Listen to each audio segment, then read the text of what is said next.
Buonasera, buonasera, buonasera a tutti. Aspettate che devo abbassare dei volumi, se no mi rientra troppo l'audio. Allora, buonasera, benvenuti a questo ulteriore teardown o test di vecchi PC. Ce n'ho ancora tanti parecchi, quindi la mia idea è stata anche di fare una live serale dedicata a questo obiettivo.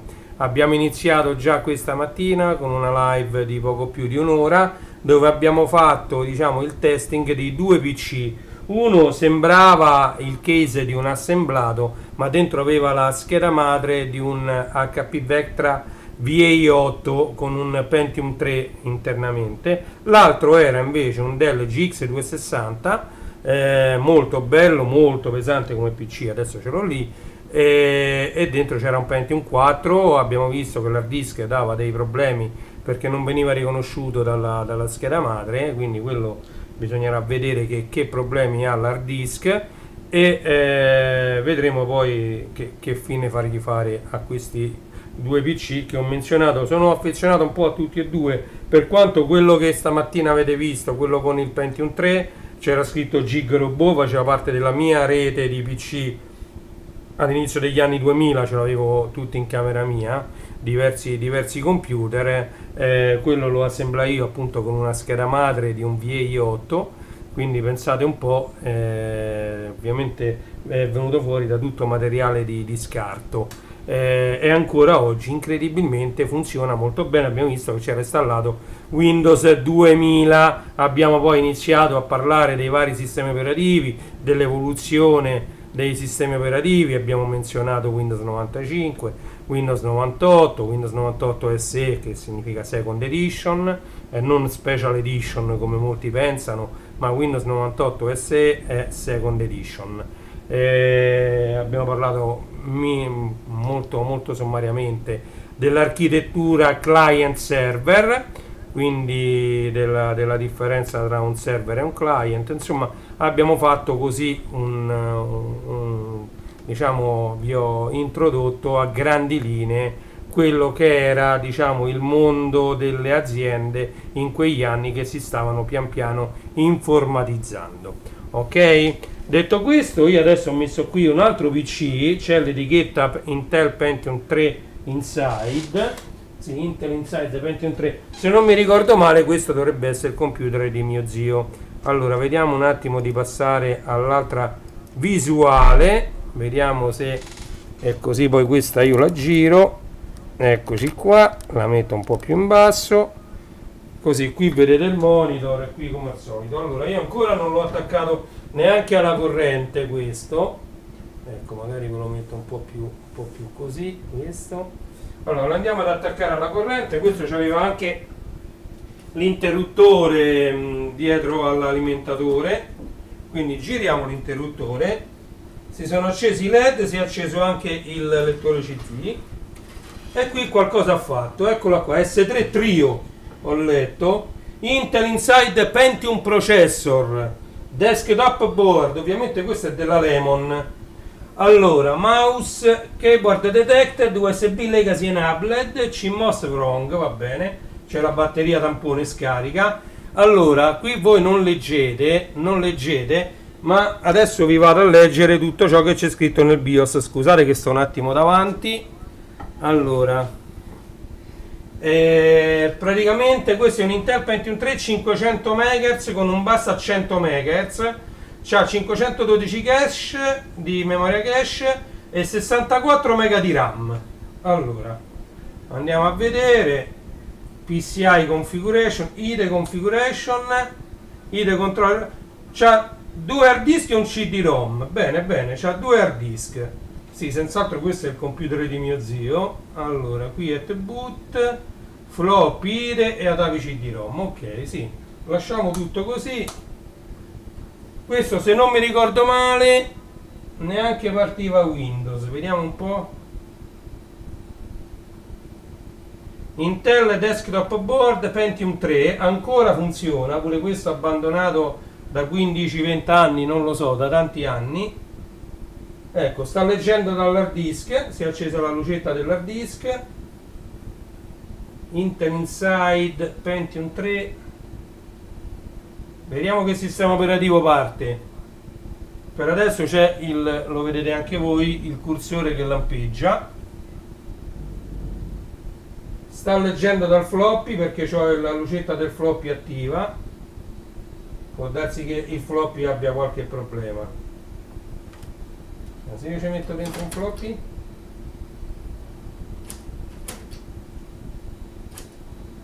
ecco, Windows 98, ragazzi, Windows 98 qui c'era, buon lavoro, questo gliel'avevo scritto io. Allora, questo sarebbe quasi da inquadrare bene, questa scritta buon lavoro, perché io questo è il PC di mio zio Sandro, che lo ricordo sempre con tanto affetto. Se io mi metto su qua mi vedete, qui c'è scritto buon lavoro C maggiore. Allora, questo è il DOS di Windows 98. Se andiamo a fare ver, lui mi dice Windows 98 versione 4.10.2222, ok? Quindi questo è il DOS di Windows 98. Ovviamente, come abbiamo visto, allora, che cosa ci insegna già questa scritta qui?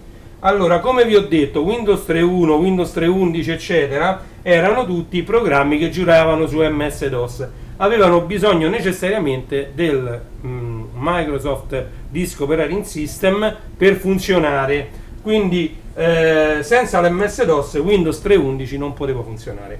Da Windows 95 in poi il DOS era integrato nel sistema operativo, quindi nella GUI, diciamo, nell'interfaccia grafica era integrato anche il DOS. E infatti, se noi andiamo a fare ver, lui mi dice la versione del DOS installato è Windows 98 versione E. Adesso andiamo a fare dir, mamma mia, sta un sacco di roba, dir /p. Allora, vediamo se è aerodinamica. Allora, mio zio lavorava parecchio in GW Basic, che è Eureka, matematica, Harvard. Qui sarebbe da vedere che cosa ci faceva mio zio. Vediamo un po'. GW Basic.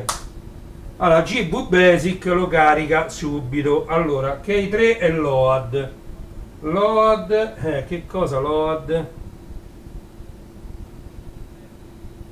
Non lo so. Load, load asterisco bad file name, no, bisogna prima sapere che exit, no, com'era B per uscire da, non mi ricordo più come si esce,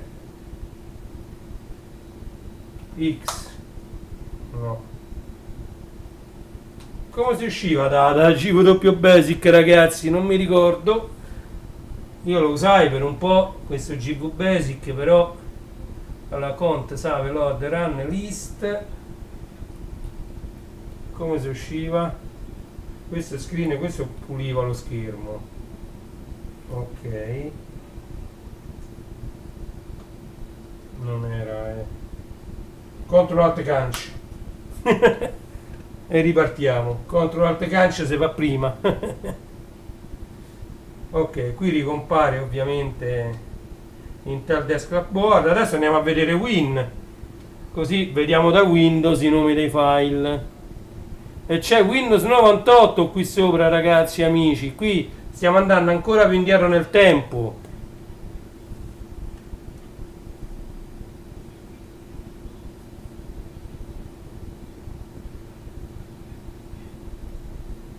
Ecco, attendiamo che va in errore il floppy. Sicuramente il floppy c'ha qualche problema.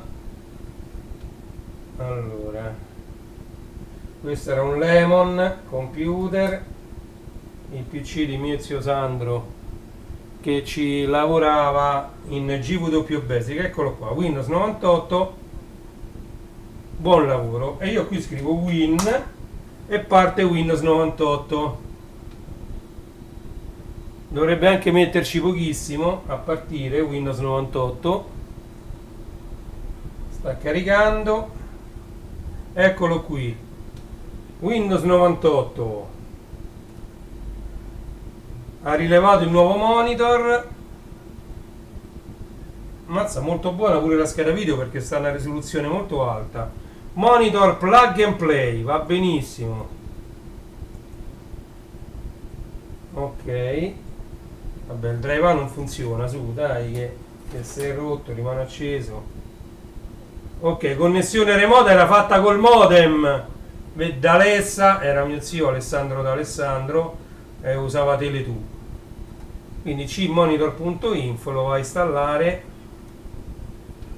Lui lo usava con un monitor a tubo catodico, amici, con un monitor a tubo catodico. Allora, questo è Windows 98. L'orologio è stato aggiornato per l'ora legale. Mamma mia!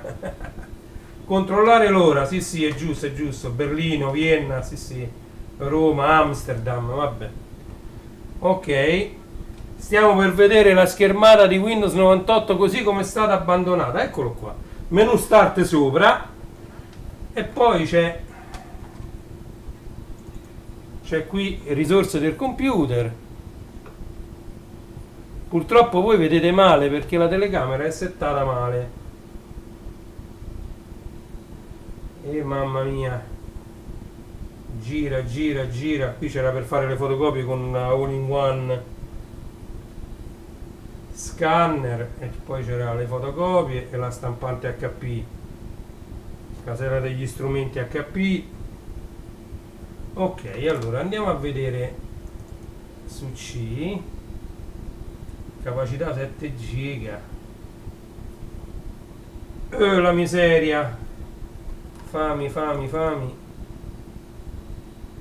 È tutto in basic, GW basic. Concord con punto basso, tutto in basic. Qui è pieno, corso. Mamma mia.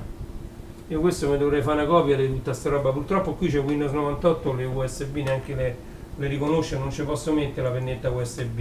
Scheda di rete qui non ce n'è perché come avete visto si connetteva tramite dial-up con un modem esterno, seriale. Aprile.doc, qui c'era installato Word 2000, ragazzi, Word 2000 qui, stiamo vedendo Word 2000.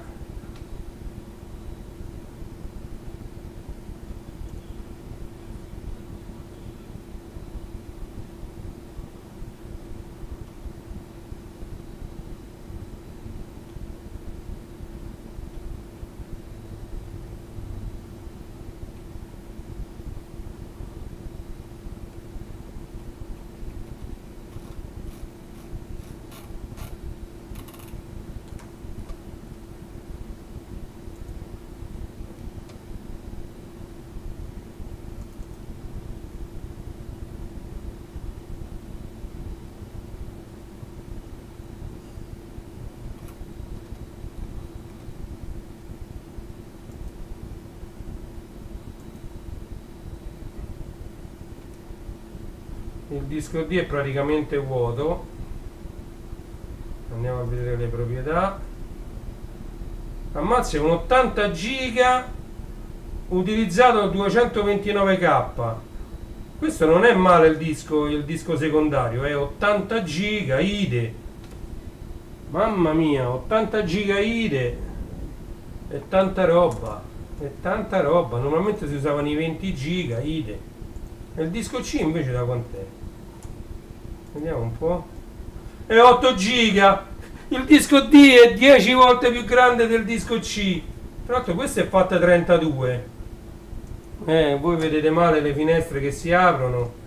E questo pure è fatto a 32. Invece Windows 98 l'NTFS non lo leggeva. Quindi per forza fatto a 32 doveva essere. Ok. E niente, qui toccherà fare il backup di questi dati qui. Mo mi inventerò perché sono tutti programmi fatti in Basic che io vorrei vedere che cos'era. Lui c'ha il GW Basic da tutte le parti. l'aveva messo in tutte, che è basse, basse, basse, basse, tutto in basic, gwbasic.exe, eccolo qua, inqui, punto basse, lui faceva tutto in basic. Mamma mia, ma se io faccio una cosa, no? Allora, esegui, cmd,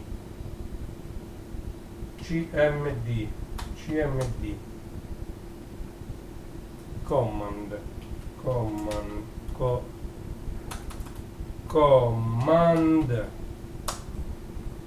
oh, qui se riscrivo verso Windows 98, ok, se io faccio dir asterisco punto exe mi dice gwbasic.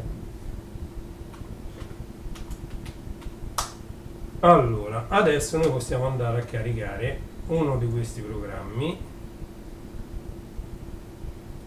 Vediamo un po' Fregene 1.bus, Fregene 1.bus, così per sapere.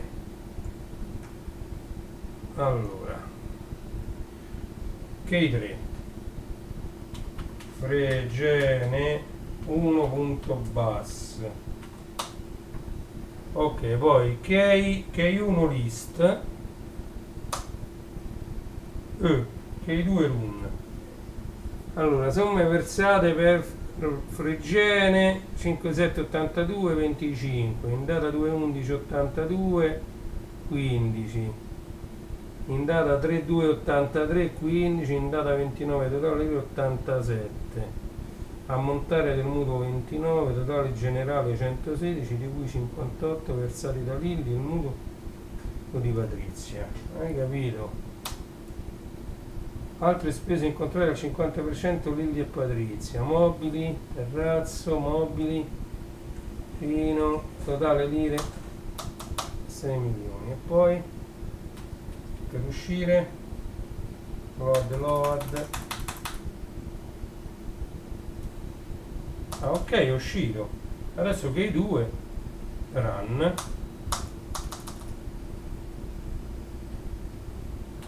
che uno list, hai capito? Quindi lui faceva così, tutto qualunque cosa. Load, voglio vedere, hai capito? Tutto in basic ragazzi, ripartiz.bus, vediamo un po', ripartiz.bus, vediamo un po', ripartiz.bus, che uno list,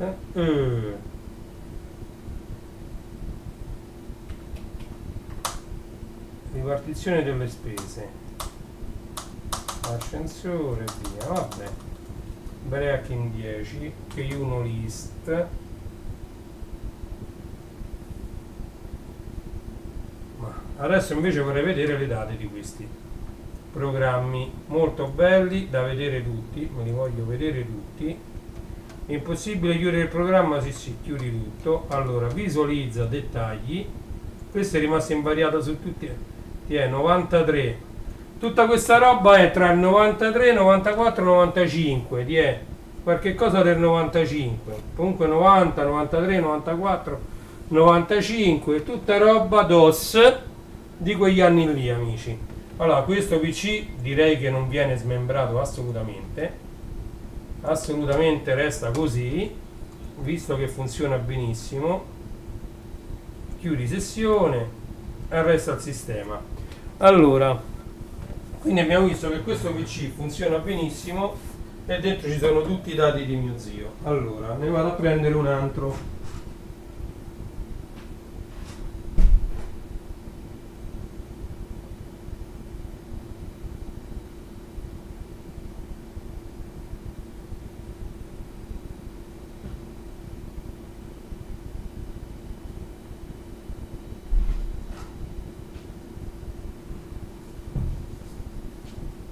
Eccoci qua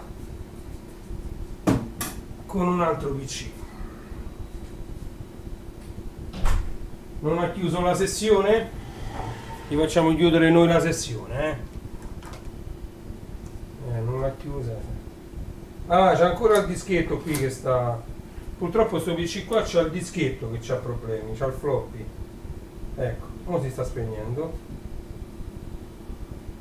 Il resto del sistema è in corso e si è spento. Funziona perfettamente questo, ma proprio perfetto. Allora, adesso ne ho portato uno che pesa 1 tonnellata. Io sto al piano terra, ma se casca per terra fa un buco per terra lo stesso. Mamma mia, questo è abbastanza pesante, lo devo mettere da parte perché ci tengo a questo. Ok, ci sono tutti i programmi di mio zio, mentre adesso ci andiamo a sollevare. Questo pesa così tanto, sarà pieno di hard disk sicuramente. Allora, questo è anche un Pentium 4, questo è un HP, c'ha masterizzatore e lettore DVD. Noi andiamo ad attaccare tastiera e mouse. Ok, così almeno. Ah, c'è un controller SCSI questo, spettacolo. Questo pure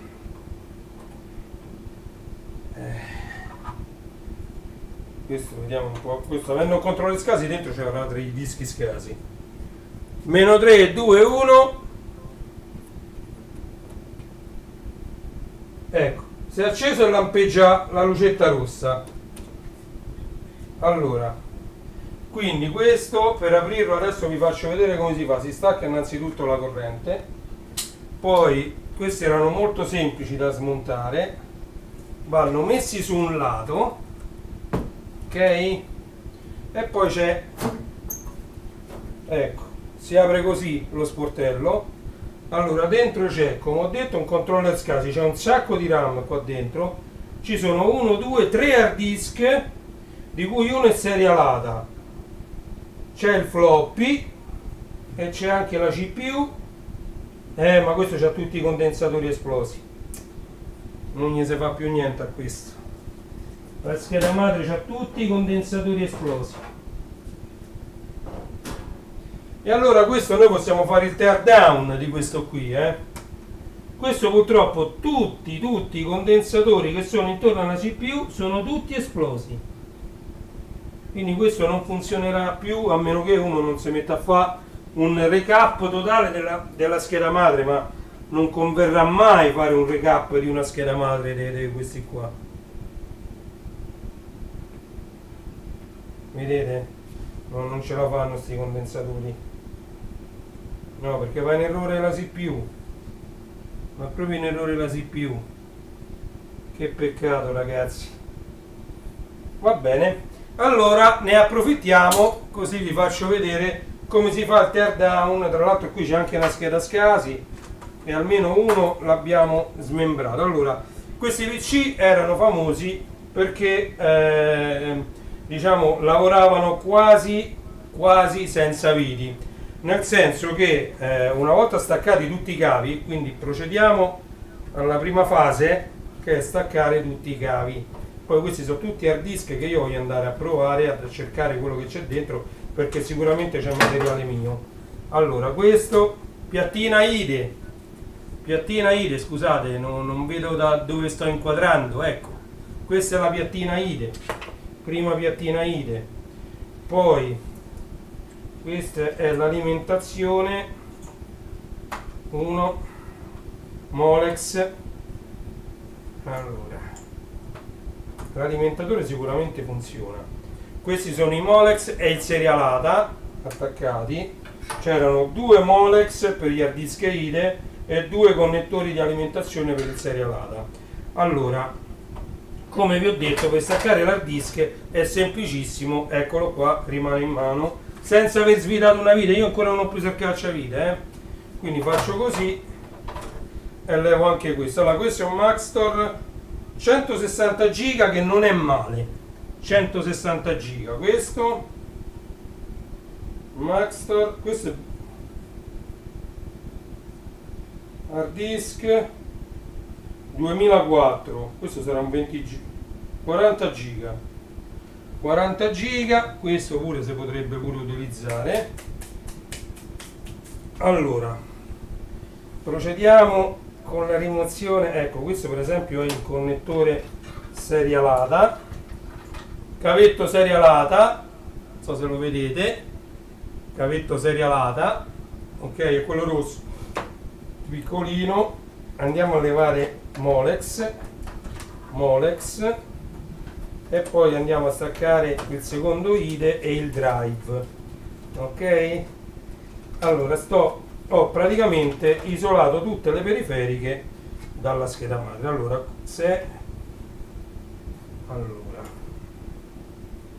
questo deve essere molto semplice perché basta fare così.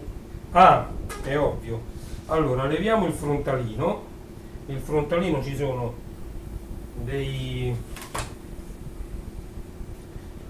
allora, per levare il frontalino, eccolo qua, questo rimane in mano il frontalino. È molto semplice perché ci sono queste due linguette, vedete? Queste due linguette segnate di verde, che basta premere queste due linguette e vi rimane in mano tutto il frontalino, ok. Poi questo lo rimettiamo, tanto il case andrà buttato. Ok, una volta tolto il frontalino, qui c'è sta pure. Allora, i PC di una volta avevano anche questo connettore, che questo è il lettore DVD, questo, facciamolo vedere qui sulla telecamera, questa qua. Questo è un lettore DVD. Dietro c'era questo spinottino qui. Allora, questo è il connettore IDE. Aspettate, questo è il connettore IDE, ok.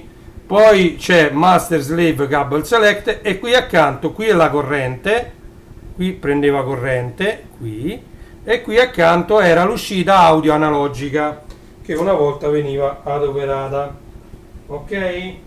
Allora adesso andiamo a levare anche il masterizzatore, eccolo qua, masterizzatore, eccolo. Questo è un masterizzatore LG, c'ha ancora la pellicola qui davanti, quindi ha lavorato pochissimo. Vediamolo in grande, eccolo qua, LG, masterizzatore CD e lettore DVD, no, DVD recorder, questo registra pure i DVD, ottimo. Poi c'è rimasto l'hard disk serialata che sta messo su una slitta, vedete, questa è una slitta che trasforma un hard disk da 3 pollici e mezzo per poterlo mettere in uno slot da 5 e un quarto dove andrebbero normalmente i lettori CD. Eccola qui la slitta, ok. Allora questo è un hard disk serialata da 300 giga, mica male, 300 giga, buono, molto buono. Allora, come avete visto, io ancora non ho svitato una vite, non c'ho cacciaviti come dice Marco Valleggi, cacciaviti di merda, no, neanche un cacciavite. Ecco qui, questo è il lettore floppy, ecco il lettore floppy, vedete? Tutto a incastro, ragazzi, tutto a incastro. Allora, lettore floppy l'abbiamo levato. Allora, quello che non sarà incastro saranno per diciamo, visto che butterò il case, io mi voglio rimediare l'alimentatore, mi voglio rimediare, vabbè, la scheda SCSI è facile perché pure questa è senza viti, quindi eccola qui. Guardate che bella scheda SCSI, questa sicuramente è un Adaptec, sì, Adaptec, guardate, questa è un Adaptec. Guardate che bella scheda SCSI, ultra wide dietro, ultra wide significa ultra denso. Questo è il connettore 68 pin ultra denso, ok. E poi internamente ci si potevano attaccare gli hard disk normali a 50 pin, questi sono 25 più 25, 50 pin, ok. Quindi qui ci si attaccavano gli hard disk SCSI. Andiamo a vedere. Allora, leviamo. Questa è la piattina sia IDE e sia il drive. Questa è quella del drive, ragazzi, da lontano mi avvicino, va, stiamo facendo questo. Allora, questa è quella IDE degli hard disk e questa è quella del floppy drive, ok. Perfetto, andiamo avanti. Teardown di un PC, ragazzi, teardown in diretta poi, E allora qua ci sono tanti banchi di RAM, noi li andiamo a togliere tutti, ok? Bene. Allora, 1, 2, questi fanno fatica, 3 e 4. Allora, andiamo a vedere che RAM sono. Innanzitutto so HP originali, marcati HP, 256 mega, e questa quindi essendo identica a HP originale, così abbiamo 512 più altri 512 qua. DDR400, ah no, 512, quindi questo c'aveva 1 giga e mezzo di RAM, c'aveva 512 più 512 1 giga, 256 più 256 1 giga e mezzo di RAM. Le mettiamo da parte. DDR400, ragazzi, Allora, adesso siamo arrivati, mi sa, al punto che purtroppo devo andare a prendere un cacciavitino, tra l'altro pure un cacciavitino piccolino. Vediamo un po' se ce l'ho qui sotto al mio giradischi. Ci dovrei avere un cacciavitino piccolino, no? Non vedi qua sotto che c'è sta un sacco di roba che avevo dimenticato, ma che ce l'ha sta il cacciavitino piccolino? Niente.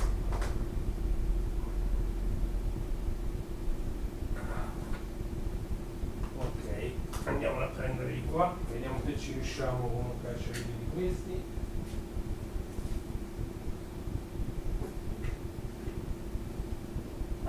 Allora, ragazzi, è tutto in diretta, Finito questo poi basta, se ne andiamo a letto. Allora, vado a svitare queste viti, e sono le viti dell'alimentatore. Allora, una. Peccato questi HP, per colpa di questi condensatori non troppo buoni. Io di questi sono gli HP D530, ne ho buttati a centinaia, se non migliaia, boh, non lo so, tanti ne ho buttati.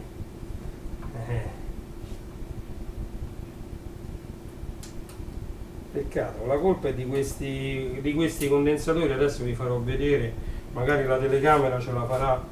Allora, qua ho prima staccato pure il connettore che va ad alimentare la CPU.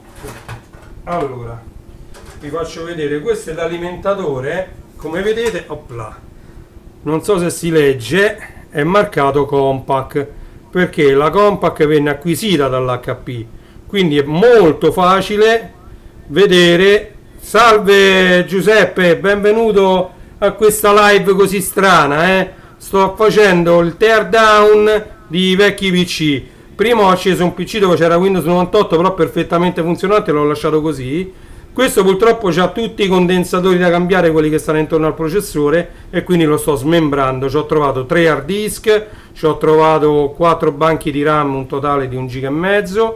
Adesso stiamo vedendo, questo è il trasformatore, che questo trasformatore è molto buono. Innanzitutto, vabbè, ci hanno aggiunto connettori per alimentare dischi serialata. Opla, me se ne vado dalla telecamera. Vedete, questo trasforma da Molex a SATA. Venivano molto adoperati all'epoca quando erano usciti appena i dischi serialata, anche se questo aveva tanti connettori. Non so se no, sta nell'inquadratura piccola. Qui vedete ci sono 1, 2, 3, 4 connettori, 2 Molex e 2 serialata. Qua ci stanno altri Molex. Vedete, questo alimentatore non è accio, Tra l'altro andiamo a leggere, sempre se ci riesco, 14 ampere, 15 ampere sui 3,3 volts, 5 ampere sui 12 volts. Insomma, non è proprio accio sto alimentatore, Ok, va bene, questo lo teniamo da parte. Pesa pure, quindi diciamo è buono come alimentatore. Allora, qua mi manca da prendermi queste viti qua, che erano le viti di, chiamiamola riserva, le viti di riserva, per chi voleva installare altre periferiche, ma questo era già quasi pieno, Allora, mi dispiace quasi buttare questo case, ma ne ho buttati tanti, io purtroppo non li posso tenere più. E quindi questo case verrà buttato come ho già buttato tutti gli altri. Non ci si può fare nulla, ok?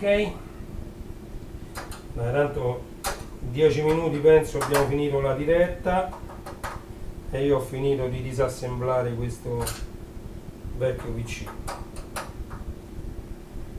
Allora, mi voglio tenere anche l'altoparlantino che potrebbe tornare utile. Mazza, l'altoparlantino 4 viti, ah miseria.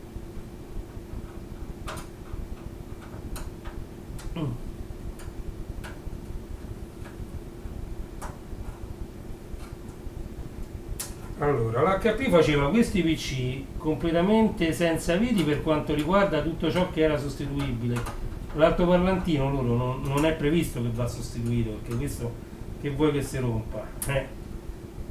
Questo andava collegato direttamente alla scheda audio integrata su scheda madre. È uno spettacolo sto altoparlantino, ragazzi, da non sottovalutare. Possono tornare utili perché sono molto piccoli questi altoparlanti. Allora, quindi sto mettendo un sacco di tempo per svitare questi 4 viti che stanno in una posizione odiosa. Comunque ce l'abbiamo quasi fatta, manca una sola dopo questa. Ecco, questo lo levate e manca l'ultima e levate. Ok,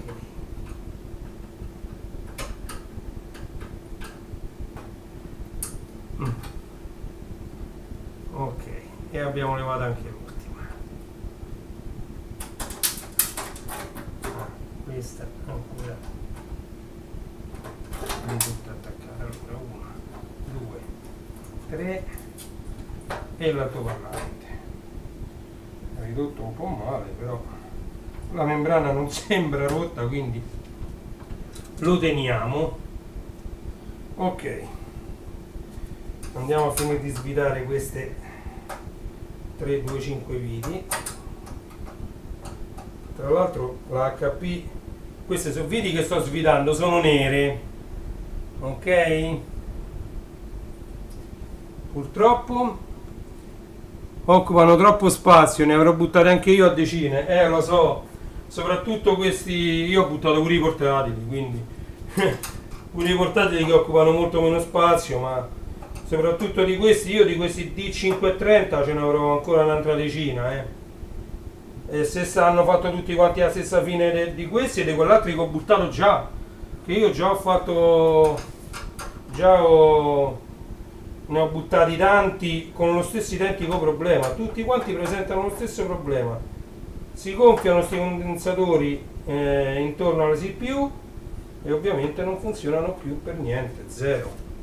Anche c'è un'altra cosa da dire, che secondo me, dal mio punto di vista, visto che adesso li fanno ultra leggeri, soprattutto quelli da gaming, non vale la pena tutto sto peso, cioè tenesse tutta sta, cioè pesano troppo sti cosi, tutto sto ferro. È una tecnologia sì che poteva andare ai primi anni 2000, che uno li metteva lì, non li smuoveva mai, però adesso che uno ha necessità pure di spostarli, di fare di questi computer, non è plausibile, troppo pesanti, troppo. Allora, adesso volevo levare questa ventolina qui, questa è la ventolina che sparava fuori l'aria dal case, qui questa mi sa che con questo cacciavite non le svito, la ventolina la leviamo dopo. Leviamo queste, sono universali, sono le L di metallo, che sono universali per tutti i case e servono per chiudere. Io già ho lì un PC dove ce ne manca una, poi ce le metto, guardate quante se ne rimediano So 1, 2, 3, 4, 5, 6. Ok, leviamo il processore, ci divertiamo a togliere prima il dissipatore della Foxconn. Allora, questo dissipatore è messo con questi due ganci, vedete? Io vi faccio vedere proprio il tear down come viene fatto. Ci sono questi due ganci con queste due leve. Quando queste due leve vengono abbassate, la ventolina va a contatto con la CPU. Adesso non so su quale telecamera farvelo vedere. Ok? Quindi adesso, avendo levato quello, si leva tranquillamente il raffreddatore. Eccolo qui, Foxconn, raffreddamento ad aria forzata da questa ventolina. Ok, questa ventolina andava a raffreddare questo po' di raffreddatore, che vedete è anche abbastanza pulito, perché si vede attraverso. A un certo punto ero riuscito a farvi vedere che si vedeva attraverso. Vabbè, purtroppo non, dalla telecamera non so se lo riavvicino molto, magari si riesce, vedete, si vede la luce, quindi diciamo è molto pulito, come pure da sopra si vede. Eccolo qua, vedete, questa è la marca. Purtroppo sta telecamera tanto bella non mette tanto a fuoco da vicino, mentre quest'altra sì. Guardate un po', se io sto fermo, Foxconn, si legge benissimo. Vi ridico che questa qua, che sta inquadrando adesso la ventolina, è una Logitech Quick-Cam Sphere dei primi anni 2000. Quindi, e quell'altra invece l'ho comprata un paio d'anni fa. Allora, qui abbiamo smontato, mi pare, tutto ciò che resta qua, perché i cavetti ce l'ho. Qui ci stanno le due USB frontali col pulsante power, non ci interessano. Qui chiudiamo. Allora, qui l'unica cosa che mi farebbe piacere davvero è prendere questa ventolina. Allora, prendiamo l'altro cacciavite che avevo portato, eccolo qui. Con questo cacciavite in un attimo andiamo a smontare quella ventolina. Ne cambiamo la punta, questa ha le punte intercambiabili. E ci andiamo a prendere la ventolina, che è l'ultima cosa, e questo poi lo vado lì già mi hanno chiuso, quindi domani mattina lo vado già a mettere fuori. Ok,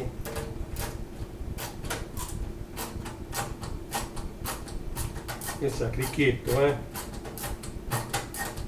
solo che queste viti sono quelle originali che vanno sulle ventole e quindi vanno ad abitare direttamente sulla plastica e sono un po' dure da svitare.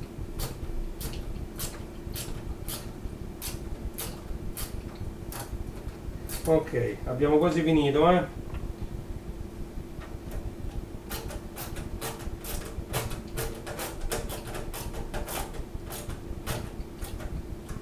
ok, questo ancora 2 giri. Perfetto, manca l'ultima vite. Spesso questa qui del case non c'era di serie, può darsi pure che l'ho aggiunta io, perché qui dentro io ci avevo messo un sacco di hard disk, con 3 hard disk interni. Gli hard disk sono, insieme alla CPU, sono la cosa che scaldano di più. Adesso con gli SSD hanno risolto il problema. E poi qui, quando si riempie tanto il PC, l'aria non circola più. Qui dentro, guardate le mani come mi sono diventate. Vi faccio vedere le mani, tutte nere, solo con questo PC. Niente, vi stavo dicendo che più roba mettete dentro. Qui c'erano un masterizzatore e lettore DVD, c'erano 3 hard disk, quindi l'aria circolava male se uno non ci metteva una ventola. Allora, tra l'altro, se io alzo questo, no, in teoria sì, in teoria se io alzo questo la scheda madre dovrebbe venire via.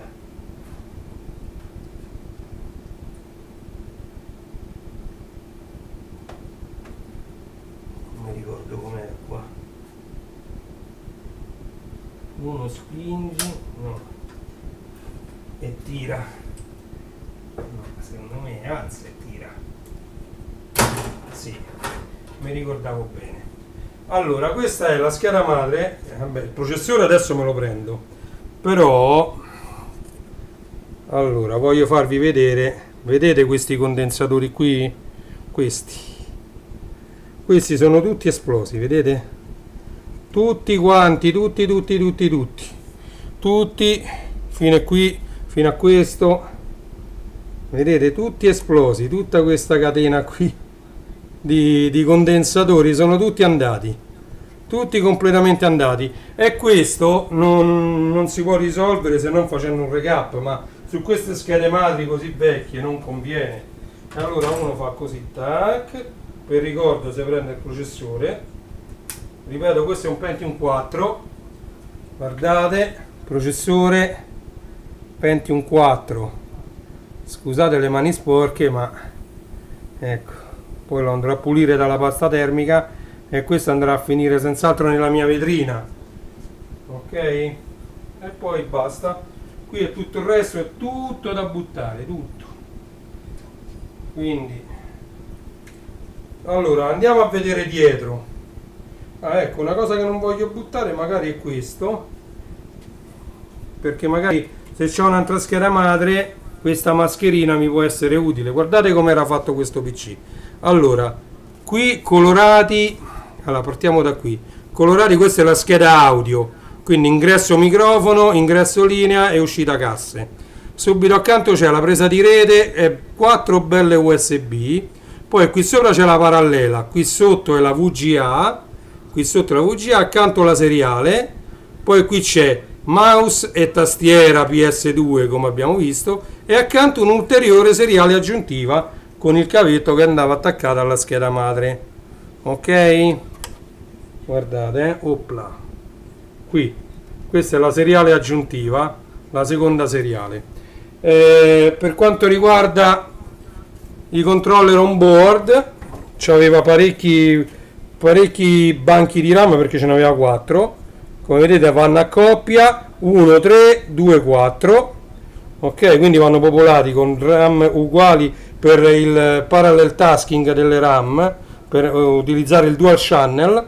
Per utilizzare il dual channel andavano messe le RAM uguali a coppie, quindi sul slot 1, slot 3, slot 2, slot 4, ok? Qui sotto vediamo che ci sono i controller IDE, i due controller IDE e il controller floppy. Questo è il controller floppy che è più piccolino, questo sono i due controller IDE, primario e secondario IDE.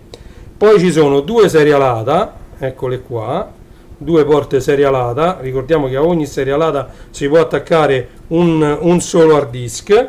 Qui c'è un'espansione per aggiungere quella che era una scheda madre, degli slot PCI aggiuntivi. Questo aveva 3 slot PCI e uno slot AGP. Questo marrone, lo slot si chiama Accelerated Graphic Port, che è l'AGP. E questi tre sono le 3 bus seriali a 30 PCI 32 bit, a cui su uno era connessa la scheda SCSI, ma qui c'erano pure schede USB 2, c'erano schede modem, c'era di tutto un po' su questi bus PCI. Questi sono i primi bus PCI, diciamo, che sono usciti. Qui sotto questa letta di raffreddamento, io adesso prendo anche questa, c'è quello che è il processore che va a controllare tutte le periferiche, sia quelle IDE che quelle serialata, ok? E quindi questo, diciamo, scaldava, ma non come il processore centrale, quindi non c'è bisogno di una ventola, bastano queste alette di raffreddamento, ok? Per il resto non c'è altro da dire. Questa è l'alimentazione di tutta la scheda madre, questo connettore bianco grande, mentre il connettore che sta qui vicino alla CPU, allo slot della CPU, vedete qui va la CPU, e su questo slot è l'alimentazione del Pentium 4, ok? Niente, praticamente vi ho detto tutto per quanto riguarda questa scheda madre, non c'è altro da dire. Vabbè, ovviamente questi sono i connettori per il front panel e questi altri sono i connettori per le USB, ok? Quindi se uno ha le USB frontali si attaccano qua. Il front panel si intende tasto power, tasto reset, per esempio ingresso e uscita audio, quindi presa per la cuffia, presa per le casse frontale, insomma tutte quelle cosette che potevano far comodo averle anche davanti al case. Ok? Allora, detto questo, io devo riuscire solo a togliere, questo non è facile, togliere, allora, senza farmi male,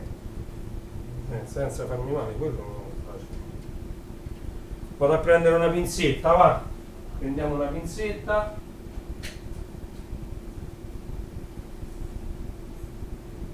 Ok. E poi abbiamo finito, facciamo i saluti conclusivi e ci salutiamo. Allora, tramite questa pinzetta riuscirò senz'altro a togliere questo connettore, questo raffreddatore. Ok, immediatamente l'abbiamo levato. Eccolo qua. Sì, non è male, queste alette di raffreddamento sono sempre utili, quindi le mettiamo qua. Sotto, come vi ho detto, c'è ovviamente saldato su scheda madre, vedete, ve lo faccio vedere, lo state qua, eccolo qua, questo è il processore, questo è l'altro processore che fa funzionare tutto insieme al, questo è proprio il chipset, questa è la CPU e questo è il chipset, ok, questo è il chipset e qua ci va la CPU, ok, mi metto un po' più lontano, chipset e CPU. E questo è da buttare via, basta, anche perché per togliere questo, questo sta tutto integrato con tutta la parte sotto, vedete l'HP, per fare in modo che sia di facile sostituzione, anche perché se si rompeva la scheda madre, l'HP cambiava tutta la scheda madre e il pezzo che arrivava era già montato così su questa parte di ferro, questo pesa pure lui un accidente perché c'è tutta questa piastra di ferro sotto. E questa va a incastro. L'HP aveva strutturato questo case che tu senza cacciaviti potevi operare a 100%, potevi fare tutto senza avere neanche un cacciavite appresso, ok? Potevi cambiare il lettore CD-ROM, l'hard disk, la RAM, la scheda madre, insomma un po' tutto. Allora questo va, perché c'è sta questo sotto, perché va incastrato e premuto giù. Ok, poi ovviamente mi sei un po' storta a me sta cosa, vabbè, tanto a me di quello che gli succede a questo case poco mi interessa. È diventato quasi leggero, però pesa lo stesso, molto di più degli altri sto case. Allora, quindi questo è da buttare, un peccato perché ci tenevo. Allora, io vi ringrazio, abbiamo fatto la prova di altri 2 PC e così oggi 4 ne abbiamo provati, di cui 3 funzionano bene, e mo vediamo che cosa ci devo fare. Quello di mio zio non si tocca, quello cosito Gig Robot vedremo, e poi c'è il Dell che ha problemi con l'hard disk, ci potrei mettere un hard disk di quelli, un 80 giga, e vediamo che fine fargli fare. Allora, ritorniamo qua, che non mi vedete a me adesso. Allora, quindi in sostanza da stamattina abbiamo controllato ben 4 computer, ho le mani sporche e mi danno fastidio a me le mani sporche. Allora, il primo che abbiamo visto era un case compatibile con dentro la scheda madre di un HP VA8, ok? Quello era un Pentium 3. Poi abbiamo visto un Dell GX 260 con diciamo con l'hard disk che non funziona bene, e vedremo poi di metterci un altro hard disk. Poi abbiamo visto il PC di mio zio Sandro che aveva Windows 98 addirittura. Noi abbiamo visto che sul VA6 dentro al case compatibile c'era Windows 2000, sul PC di mio zio Sandro c'era Windows 98 addirittura. E poi abbiamo visto questo HP che ha tutti i condensatori intorno alla CPU scoppiati, non conveniva né ripararlo né perderci tempo, quindi abbiamo smontato tutto. Dentro ci abbiamo trovato un controller SCSI, ben 3 hard disk di cui 2 IDE e 1 serialata, un masterizzatore dell'LG, un lettore DVD ci abbiamo trovato dentro, 1,5 GB di RAM DDR400.